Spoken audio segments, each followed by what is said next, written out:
亲爱的朋友们，欢迎来到微光夜读。午后的阳光很毒辣，透过百叶窗，照在实验室的地面上，刺得人眼睛发酸。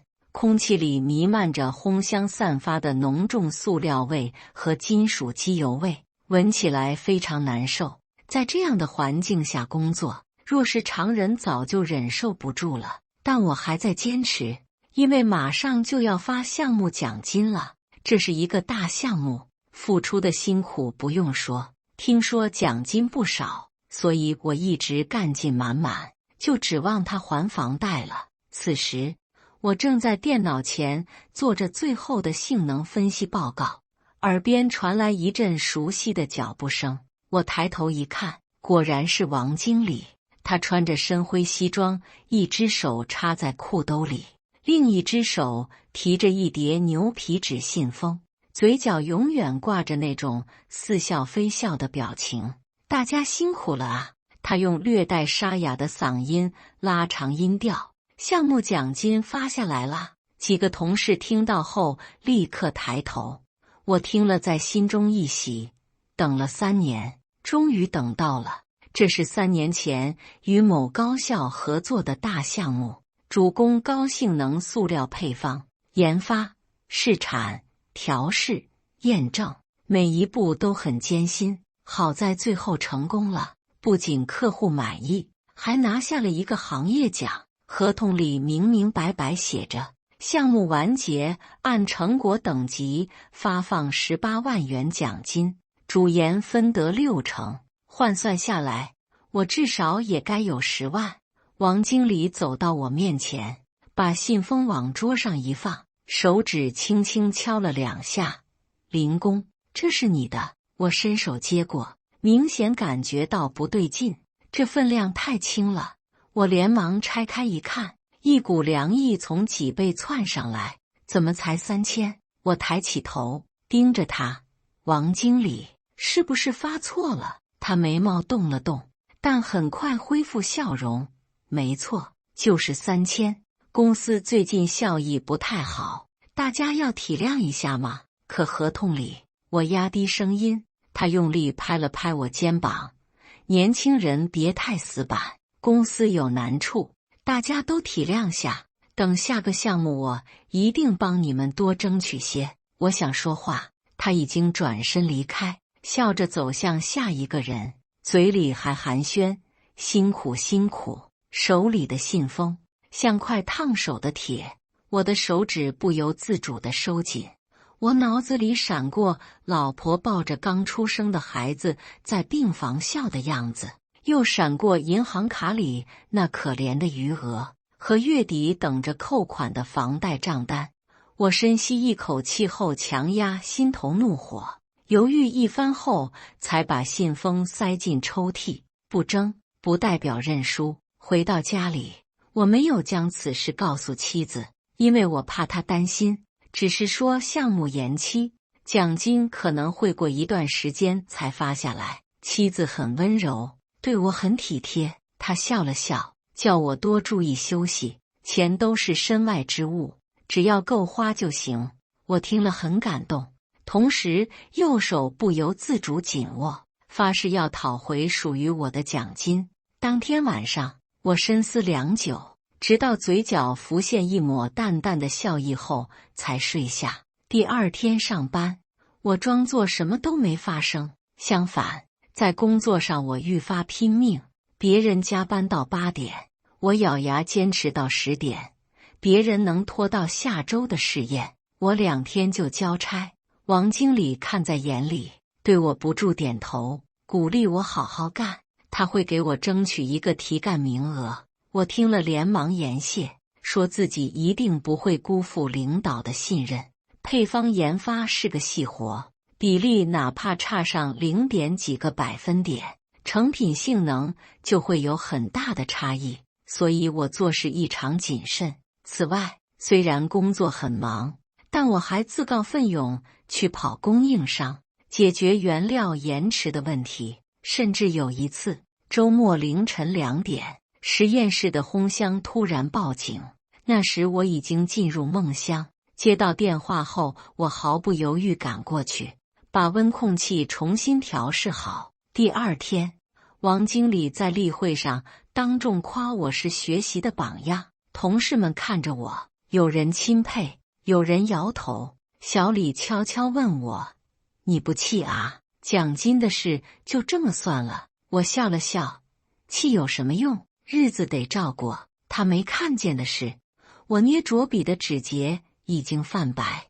这种日子持续了半年，王经理对我愈发满意，表面上把我当主心骨培养，实则笑里藏刀。几天后的例会上，王经理坐在会议桌的正中，桌上的茶杯热气袅袅，茶香混着空气里的塑料味，让人有点反胃。他扫视一圈，慢悠悠地开口：“公司接下来要推行轮岗制度，让年轻人多接触不同的工作内容，这样才能全面发展。”我心里一动，直觉不妙。果然，他顿了顿，又露出阴翳的笑意，开口道：“林川，你技术基础扎实，这次就调到原料检测组，带新人。”原料检测组是个边缘部门，每天的工作内容很简单，检测入场的塑料粒子和添加剂是否合格，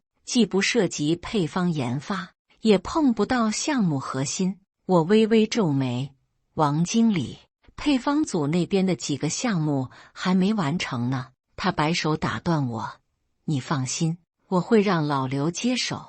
年轻人不能老是守着一亩三分地，要有大局观。”那一刻，我看着他眼底闪过的那丝得意，心里已经明白过来，他担心我羽翼丰满，然后踩在他头上。这一招够损，不过我没有生气，再一次隐忍了。会议结束时，我笑着点头：“好，我服从安排。”王经理满意地点了点头。回到座位，我开始收拾桌上的资料。调到检测组后，工作变得单调无趣，每天就是称样、烘干、分析数据。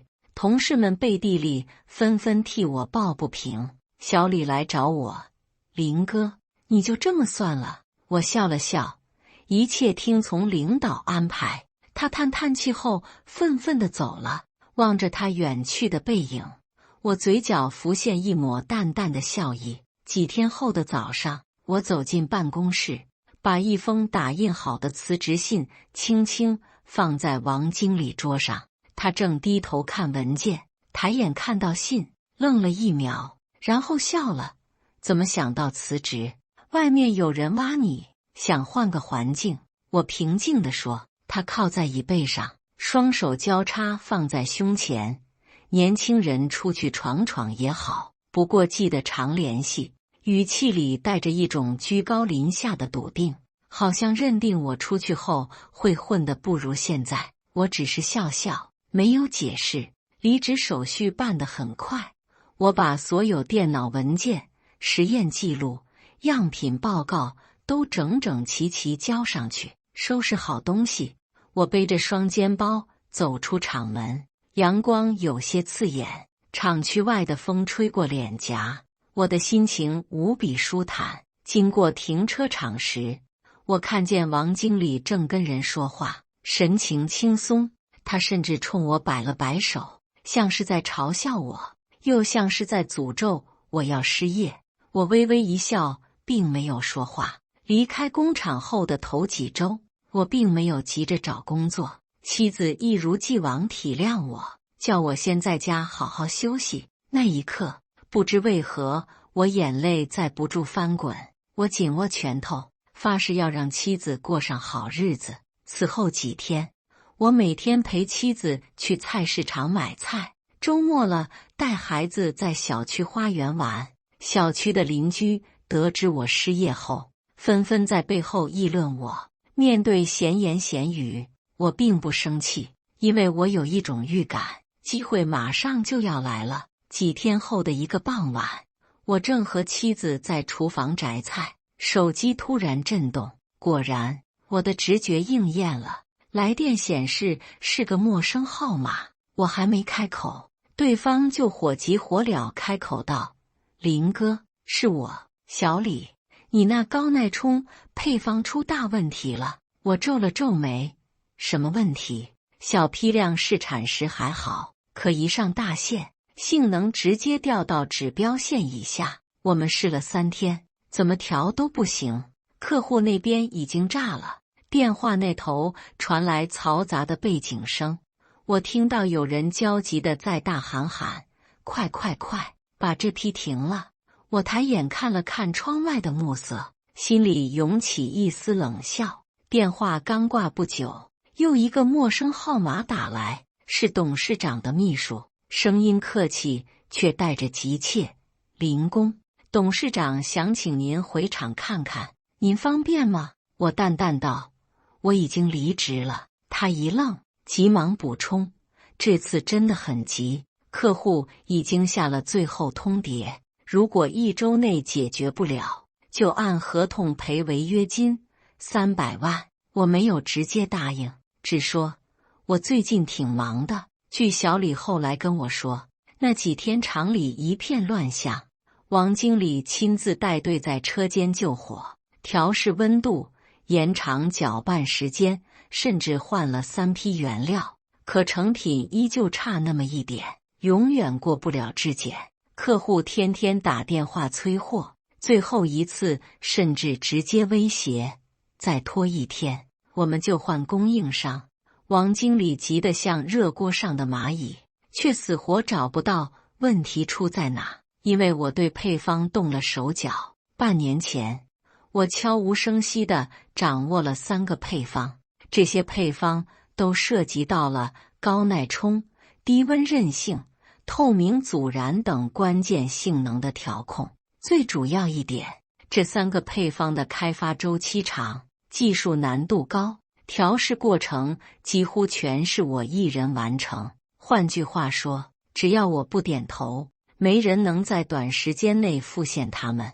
面对董事长秘书的电话，我丝毫不动，让他安静地震动到自动挂断。我知道，他们越急，我的筹码就越大。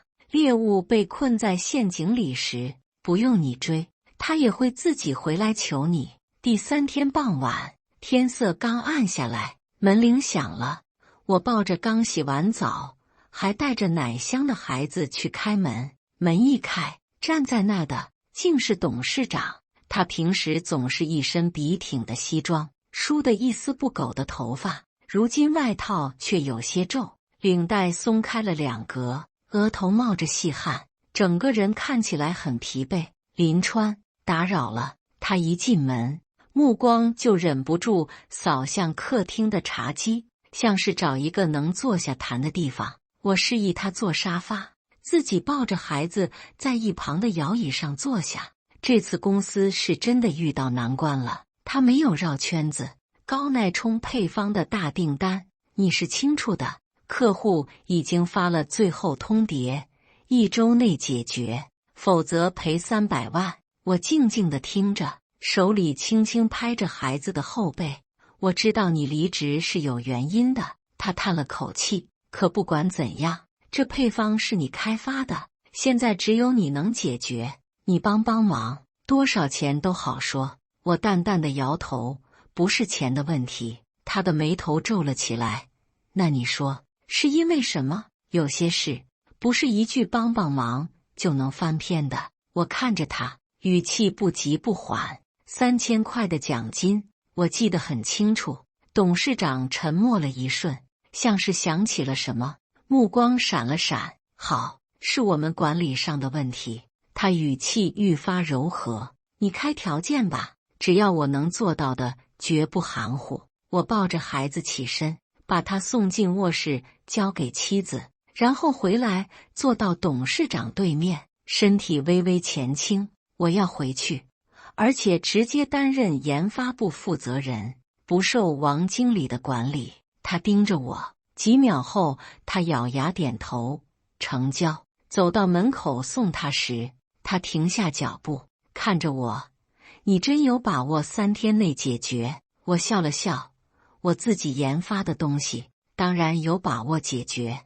第二天一早，公司发布一条公告，瞬间掀起了巨浪。公告标题：林川任研发部负责人，直接向董事长汇报工作。公告一出，整个公司炸开了锅。研发部里，有人对着公告傻笑，有人低声嘀咕，还有人干脆拍桌子喊：这也太刺激了吧！半年前还被调去原料检测组的边缘人，如今直接空降回研发部，还越过经理，只管整个部门。这剧情比电视剧还精彩。上午例会，董事长亲自带我走进会议室，王经理坐在会议桌另一侧，脸色僵硬。林川接下来会全权负责研发部的工作，你们全力配合。董事长的语气不容置疑。王经理勉强笑了笑，声音有些干：林工回来帮忙是公司的福气。可他握着笔的手关节已经泛白。我微微一笑，点了点头。王经理，以后多多指教。他沉默不语，脸色异常苍白。午休时，研发部的人围着我问这问那，眼里全是兴奋和好奇。有人笑着说：林工，你这是王者归来啊！我只是摆摆手，少看电视剧，赶紧把项目资料准备好，今晚加班。那天下午，我进了实验室，空气里那股混合了塑料和机油的味道一下子涌进鼻腔，仿佛我离开这半年只是做了一场梦。不同的是，这一次我走进来，不再是配方工程师，而是研发部负责人。几个工程师站在试验台前，神情紧张。桌上摆着最新一批生产的高耐冲材料样品，切片测试的冲击强度值赫然低于指标线。我扫了一眼数据，心里已经有数。我卷起袖子，拿出一本旧笔记本，然后放到台面上，翻到对应的页面。这笔记本里有我几年的心血，按照这份工艺曲线重新调试一次。我指着温控和搅拌时间，小李看了一眼，眼睛瞪圆。原来是这一步，怪不得我们之前怎么调都不行。王经理站在一旁，脸色铁青，却什么都没说。他当然清楚，靠反复试验也能调好，只是要浪费1-2个月。到那时，客户早就跑光了。接下来的3天，我几乎没怎么离开实验室。白天调试，晚上验证，循环往复。第3天傍晚，质检室送来最新的检测报告，各项性能全部超标，甚至比当初的实验数据更稳定。董事长亲自跑到实验室，拍着我的肩膀：干得漂亮！客户那边已经确认继续合作，项目交付稳定后，我以负责人身份开始清查研发部的财务与资料。没花几天，我就发现了王经理多年的小动作：虚报原料采购价格，重复报销差旅费，甚至暗中把部分研发经费转到关联公司账户。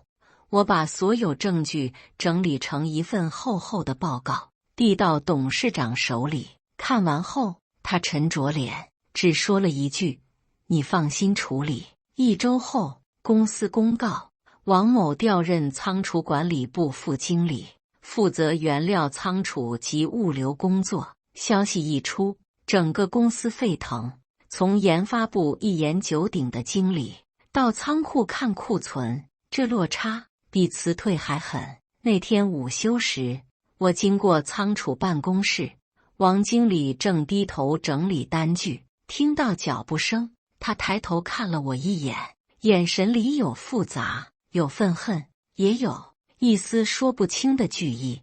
我只是微微一笑，转身离开。回到研发部办公室，我端起一杯黑咖啡，轻轻呷了一口，目光透过窗户望向远处厂区里整齐运转的机器。这一切曾经让人压抑的地方，如今终于成为我的战场。回到家，妻子得知我升迁后，惊愕地说不出话来。我笑了笑，说我运气好。此后，在我的带领下，研发部的成员逐渐恢复了活力，大家开始愿意为项目贡献创意和热情。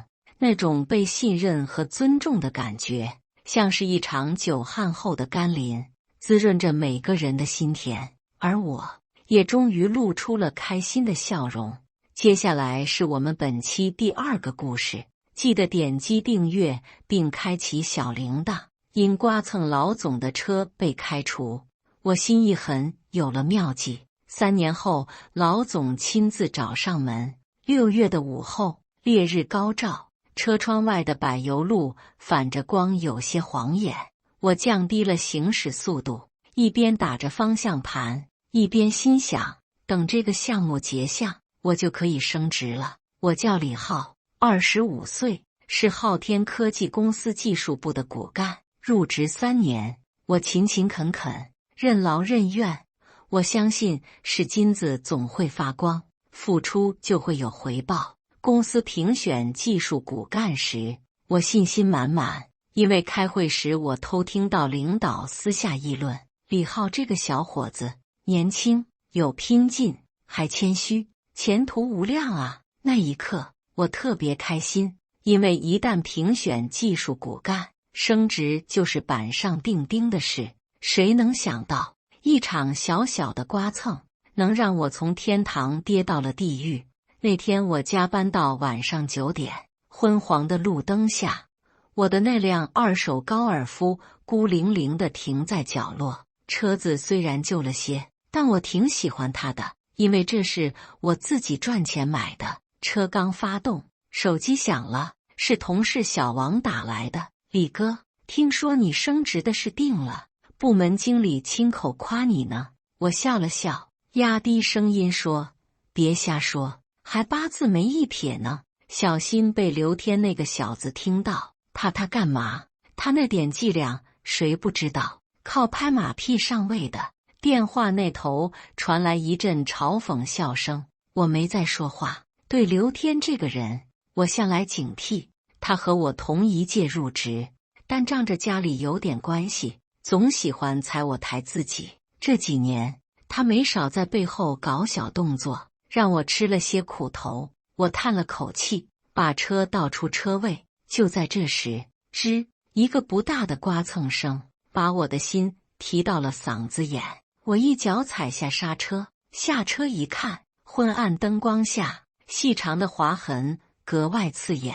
我愣了几秒，然后呼出一口气。奔驰 S 级，车牌尾号888，没错，正是老总刘建国的车。一时间，我脑袋嗡的一声空白。要知道，刘总平时极少开它来公司，只有遇到重要客户时才开出来，因为这车是身份、气场的象征。我连忙下车，好在刮痕不深，只是擦掉了一点漆，再喷点漆，也就是几百块的事。可问题是，被刮的是刘建国的车。我正准备拍照，打电话报保险，突然听见背后传来一个熟悉的声音：“哟，这不是李工吗？技术不错啊，连老总的车都不放过。”我一回头，看见刘天双手插兜，嘴角尽是笑意。看他那副幸灾乐祸的样子，我恨不得给他一巴掌。不过我忍住了。你别瞎起哄，我会处理的。处理？哈哈，你以为这是修电脑啊？这车可是老总的宝贝。他四下看了看，压低声音道：“要不我帮你去说说情？当然，你得表示表示。”我皱眉，滚！刘天笑得更大声了。你小子脾气挺大啊。行，那你就等着吧。他拍了拍我的肩膀，转身就走了。他一走，我心里顿时就有种不安。第2天一早，我照常到公司。会议室里，大家都在窃窃私语。我刚坐下，刘天就意味深长地瞥了我一眼，我又眼皮跳个不停。看来今天会有不好的事发生。果不其然，会议还没开完，行政部的人就过来找我，李浩，刘总让你去一趟。我站起来，双脚有些发沉，走进刘建国办公室时，他正盯着电脑，脸色阴沉。他是那种不怒自威的人，40出头，非常精明，而且很强势。李浩，你昨天晚上在停车场干了什么？他开门见山。我硬着头皮解释，刘总，我不小心刮到了您的车，我真的不是故意的，不是故意的。他冷笑一声，掀开桌上一叠照片，全是刮痕的特写。你知道这车多少钱吗？你一句不是故意的就想了事。我张了张嘴想解释，可他根本不给我机会。我听说你平时工作态度也有问题，对领导不够尊重，团队合作意识差。我一怔，谁说的？他冷哼一声，不用管谁说的，反正从现在起，你不用参与新项目了，回去反省吧。一瞬间，我明白了，这肯定是刘天的搞的鬼。那混蛋竟然趁机在刘总面前抹黑我。那天晚上，我在工位上坐了很久，良久，我才叹息一声，收拾东西准备离开。走出办公室，我深吸一口气，心里有个声音在说，能屈能伸，方能成大事，别生气，忍着。第二天，人事部的电话终于来了，李浩，公司决定与你解除劳动关系。我问，理由呢？管理层决定，3年的辛苦付之东流。挂断电话，我看着窗外的天，我安慰自己，或许这一刻才是我真正的起点。不过我仍旧是不甘心。3年努力，我从一名普通技术员做到主程，从最底层的工位熬到项目负责人，靠的是无数个夜晚加班到凌晨，靠咖啡和泡面硬撑着。我以为只要付出就会有回报，没想到现实太残酷了。人事部的小李人挺好，他低声说，李浩，其实你挺不错的，只是有些事我们决定不了，我相信你能行。我苦笑，说了一声谢谢，走到电梯口，我看到刘天正和几个人在聊天，见我出来，他扬起眉，一脸得意，哟，这么快就办完了？听说老总挺生气的。我没理他，他伸手拦住我，哎呀，别这么急着走嘛，要不然我请你喝杯酒，庆祝你解放了。我抬眼看着他，那一刻我无比愤怒，但是我忍住了。刘天，你等着，我迟早会翻身的。他愣了愣，随后嗤笑道，翻身？你以为你在演电视剧啊？我没再多说一句话，推开他，走出了大楼。外面天色阴沉，我坐在车里，双手紧握方向盘，心脏砰砰直跳，脑海里不断回荡着那句，你被开除了，3年的努力换来一纸解除劳动关系，荒唐吗？可我却笑不出来。车子停在路边，我就那样坐着，从白天坐到晚上，周围的灯一盏盏亮起，我透过车窗看着一群群下班的同事，他们有说有笑，从我身边走过。说句心里话，被炒鱿鱼的滋味很不好受。我很羡慕能有一份安稳的工作，想到这些，我愈发郁闷。于是我点了一根烟，从来没觉得烟这么呛，那苦味一直呛到喉咙。我心想，刘建国，你记住了，总有一天我要让你亲自请我回去。回到出租屋，屋子不到20平，桌上还堆着上次加班带回的文件。我拿起那份未完成的设计方案，眼前一阵恍惚。这套系统的核心算法是我大半年的心血，如果那项目顺利落地，公司利润至少能翻1倍。可现在，我成了被扫地出门的人。我盯着电脑发了很久的呆，直到屏幕自动熄屏。那一刻，我忽然笑了，笑自己太天真，也笑命运太荒诞。几天后，我去人才市场递了几份简历，却被拒得体无完肤。你为什么离职？上一家公司怎么评价你？那一串串的问题让我几乎窒息。我知道这是昊天科技那边搞的鬼，他们不想我去同行公司入职。其实我也能够理解，因为我掌握了公司不少核心机密。回到出租屋，我沉思良久，既然没人给我机会，那我就自己创造。我开始重新写代码，整理自己设计过的算法，优化底层结构。我要打造一个属于自己的系统。凌晨了，我还在努力。我不知道未来的路在哪里，但我知道，认不是屈服，认是蓄力。几周后，我的系统雏形终于出来，我给它取了个名字——星空。因为星星看似渺小，却能照亮夜空。我想，也许我现在就是那颗最不起眼的星，但总有一天，我会让所有人抬头能看见我。白天，我去跑市场，因为没有名气，也没有运营团队，我被客户拒绝了。年轻人，你这是哪家公司的产品？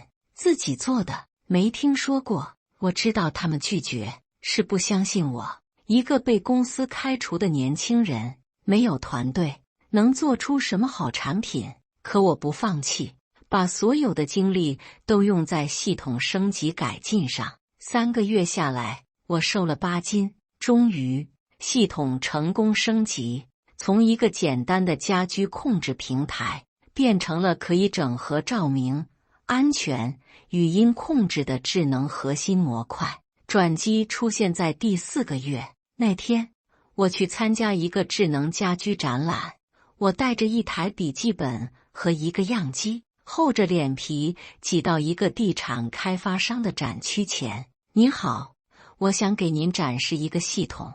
那位经理本来不想理我，可我一句话引起了他的注意。我们的系统功能很全面，可以让房子学习业主的习惯。他挑了挑眉，学习习惯，怎么个说法？我立刻打开电脑，展示数据模型。比如，你每天6点下班，系统会自动识别您的行为模式，提前开启空调和照明。当您出门时，它会自动关闭电源、锁门。夜里起身上厕所，走廊灯会自动亮起20%的亮度，不刺眼。经理沉默几秒，伸手摸了摸样机。这系统是你自己写的？我点头。他笑了笑，不错，小伙子，有点意思，留个联系方式。那一刻，我几乎不敢相信，这是我3个月来收到的第1张名片。1周后，他打来电话：李浩，我们公司准备试用你的系统，先签一套样板房。那天，我激动得整夜没睡，我终于有了第1个客户。不久后，我租了一个小办公室，挂上星空科技的牌子。我不再只是一个被开除的员工，而是有了自己的工作室。就在那段时间，我遇见了他。那天，行业协会组织了一场技术交流会，我本没打算去，但主办方临时给了我一个初创代表的名额。会议开始时，我坐在后排，台上1个穿白衬衫的女孩正在发言，声音温柔清晰，语调里透着自信。我抬起头，第一次认真地看她。她长得不算惊艳，气质不凡，眸光很纯净。她讲完后，主动走到我面前，微笑着伸手：“你好，我叫刘婉，公司产品顾问。听说你做的那个星控系统很特别，我想了解一下。”他笑的时候，眼角有浅浅的梨涡，那笑意不像社交客套，而是真的有兴趣。我们聊了很久，从算法聊到交互，从技术聊到理想，我们聊得很开心。那天分别时，他递给我一张名片，希望以后有机会合作。我盯着那张名片，心跳莫名有些点快。我不知道那一刻的邂逅会彻底改变我的命运。那天之后，我和刘婉的联系多了起来，除了聊工作上的事，也会聊个人兴趣。每次和他聊天，我都感觉自己格外放松，我很享受这种感觉。不久后，项目成功验收，我开心得像个小孩子。当天晚上，刘婉约我去喝咖啡，他拿出一份市场分析表，眼神认真。李浩，你的系统很有创意，但如果想更进一步，需要销售渠道。我点头，我懂，可我现在资源太少。他微微一笑，资源可以想办法整合，我可以帮你。我有些诧异，帮我？当然。他低头搅拌咖啡，你帮我实现产品理念，我帮你拓展销售渠道，这算合作吧？我愣了几秒，然后笑着举起杯子，合作愉快。那段时间，我们几乎天天见面，在一起讨论分析。有一天，我们在咖啡厅里讨论到半夜，他拖着下巴看着我，李浩，你好像和别人不一样。哪不一样？你有和年龄不相符的沉稳。我愣了愣，忍不住笑。那你呢？你也挺不一样。他眨了眨眼睛。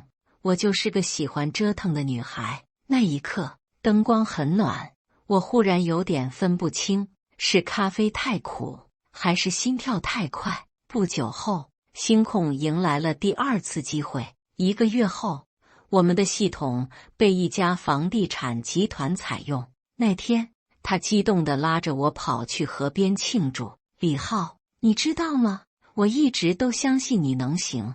我看着他，轻声说：“谢谢你。”他笑了，忽然靠近，踮起脚，轻轻在我脸颊上印了一下。这算奖励。我怔住，他转身跑远，背影被夜色吞没。那一刻，我的心彻底乱了。几天后，他约我去家里吃饭。他笑着说：“我爸回国了，正好介绍你认识。”我没多想，毕竟我们早已不只是普通的合作伙伴。那天我精心挑了一瓶红酒，还买了花。到了他家门口，我按下门铃，心里有点紧张。门开了，一个中年男人从客厅走出，他穿着休闲衬衫。当我看清他的脸时，整个人都僵在原地。那一刻，我的脑子嗡的一声炸开。刘建国，昊天科技的老总，那个亲手把我赶出公司的人，而他竟然是刘婉的父亲。空气仿佛凝固了。刘婉笑盈盈地介绍：“爸，这就是我跟你提过的李浩。”刘建国的笑容瞬间僵住，他盯着我，惊愕地说不出话来。“是你？”良久，他才缓过神。我强装镇定，微微点头。“刘总，好久不见。”刘婉疑惑地看了看我们：“你们认识？”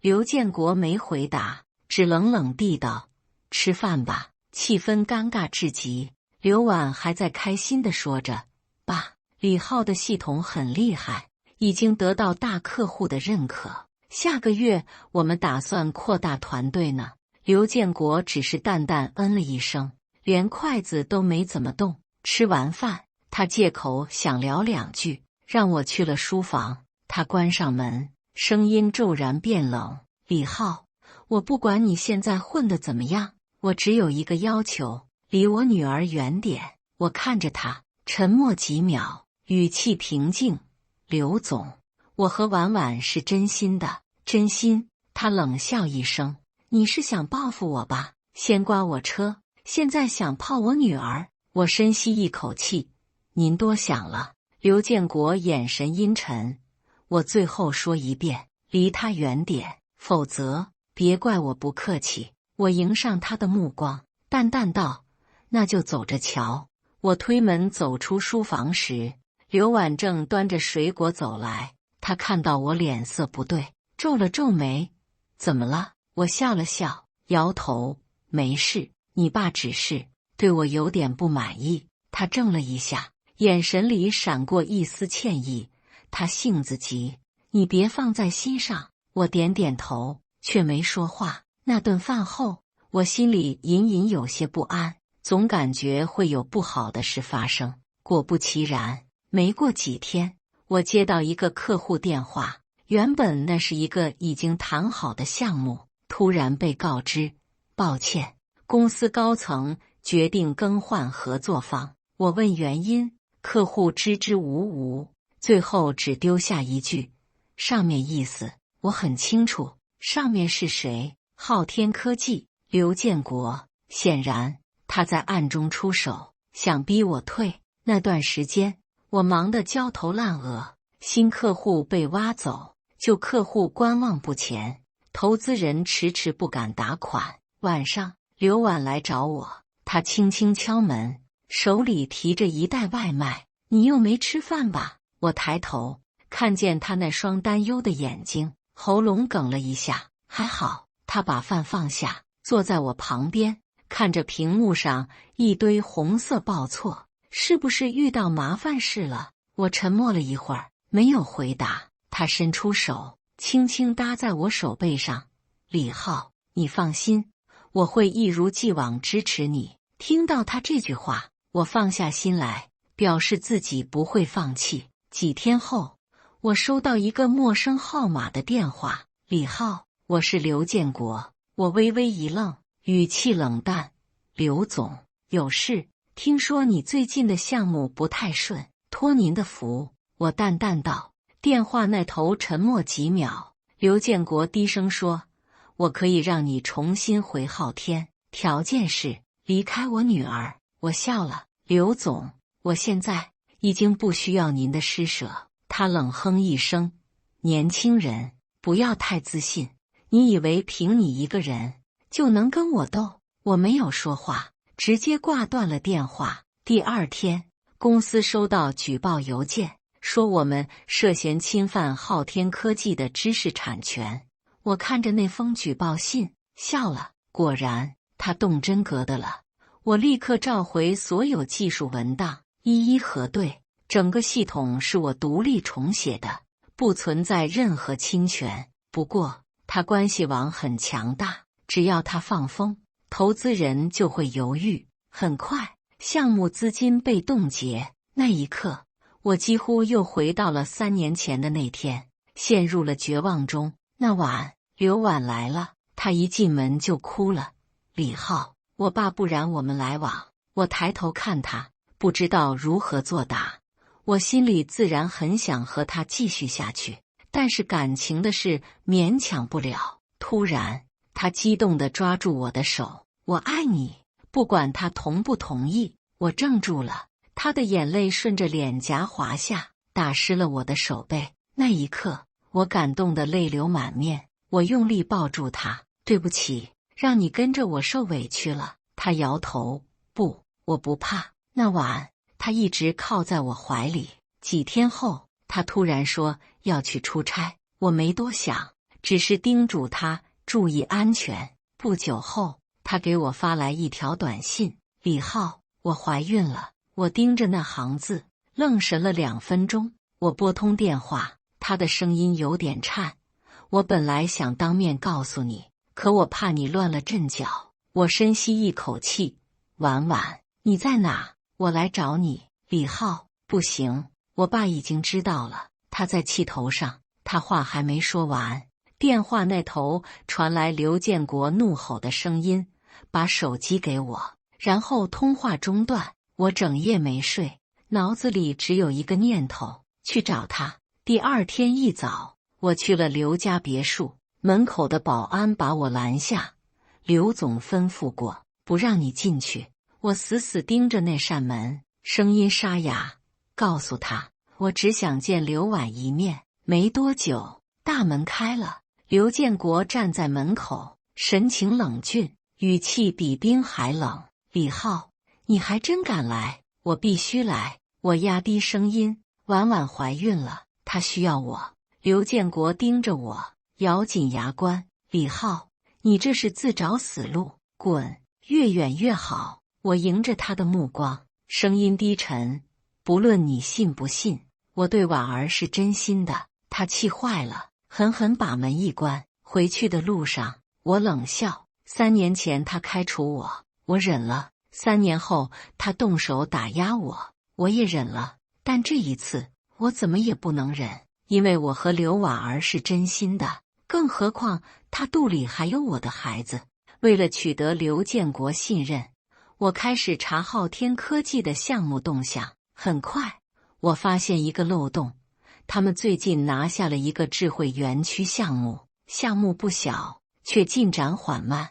我通过几个业内朋友得知，项目主系统存在算法瓶颈，性能不达标，客户已经发出警告信。我心中一动，那算法的问题，我曾在昊天提出过改进方案，不过当时被刘建国否决了。此后，他们一直沿用旧架构，也就是说，昊天遇到的难题，我有解决方案。第2天，我约见了那家园区项目的负责人周总，他起初很客气，但听到我名字时，微微一愣：“李浩，你就是当年那个被辞退的技术员？”我点头，听说贵司的系统不太稳定，如果愿意，我可以帮你们做一个解决方案。周总沉吟片刻：“李总，你这是抢昊天的生意？”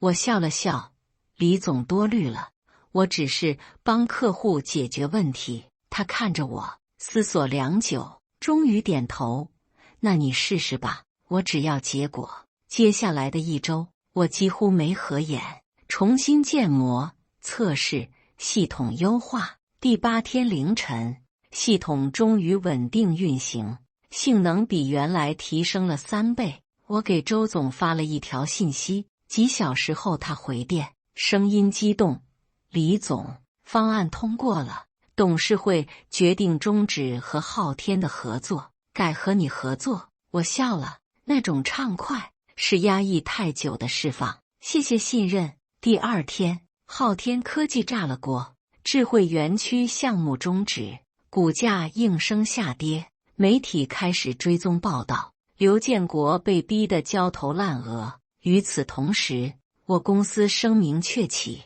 各大企业主动来谈合作，投资人纷纷找上门，风水终于轮流转了。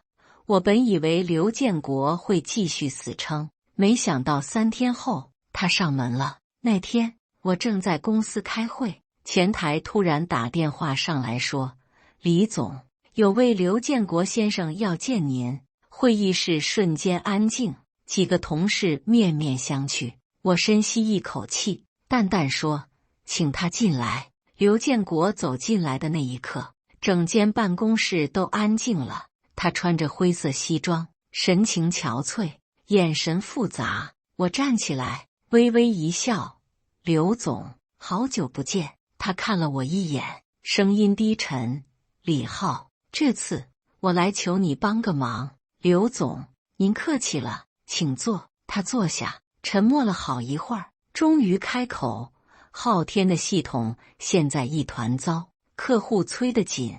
我知道你手上有解决方案，能不能帮我？”我靠在椅背上，语气平静：“帮您还是帮昊天？”他愣了一下，苦笑：“都一样吧。李浩，我不求你原谅我，但那几百号员工也得吃饭。”我看着他，犹豫了一会儿，才开口：“刘总，我可以帮你，但有个条件。”他抬起头：“你说。”“第一，昊天不再压制我们星控的项目；第二，不管未来怎样，请你不要再干涉我和刘婉。”刘建国怔了片刻，脸色复杂，沉默许久，他终于点头：“好。”我伸出手：“那就合作愉快。”他看着我的手，迟疑片刻，也伸出了手。2只手相握的那一刻，我看到他眼中闪过一丝释然。合作很顺利，我带领团队连夜修复系统，